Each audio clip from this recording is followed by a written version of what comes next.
বাংলাদেশ ভারত সীমান্তে আবারও উত্তেজনা, কখনো কাঁটাতারের বেড়া, কখনো কৃষকদের সংঘর্ষ, আবার কখনো সীমান্তে গুলি।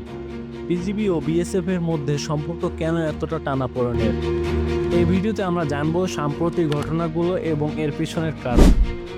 2025 সালের জানুয়ারিতে বিএসএফ সীমান্তের 150 গজের নো ম্যানস ল্যান্ড এলাকায় কাঁটাতারের বেড়া নির্মাণ শুরু করেন।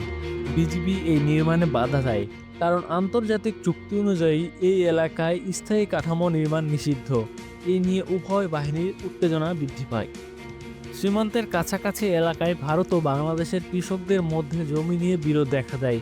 এই বিরোধ কখনো কখনো সংঘর্ষের রূপ নেয়, যেখানে বিএসএফ ও বিজিবি হস্তক্ষেপ করে পরিস্থিতি নিয়ন্ত্রণে আনে। এই ঘটনা স্থায়ী জনগণের মধ্যে আতঙ্ক সৃষ্টি করে।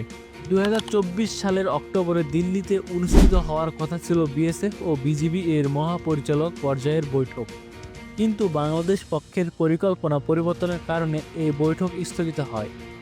এই বৈঠক স্থগিত হওয়ায় সীমান্ত সমস্যা সমাধানে বিলম্ব হচ্ছে।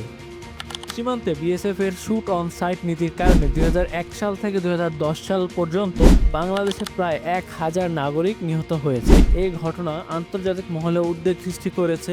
মানবাধিকার সংস্থাগুলো এই বিষয়ে বারবার প্রতিবাদ জানিয়েছে। সীমান্তে শান্তি বজায় রাখতে হলে উভয় দেশের উচিত পারস্পরিক আস্থা বৃদ্ধি করা এবং নিয়মিত সংলাপের মাধ্যমে সমস্যা সমাধান করা। আপনার মতামত কি কমেন্টে জানান এবং চ্যানেলটি সাবস্ক্রাইব করতে ভুলবেন না।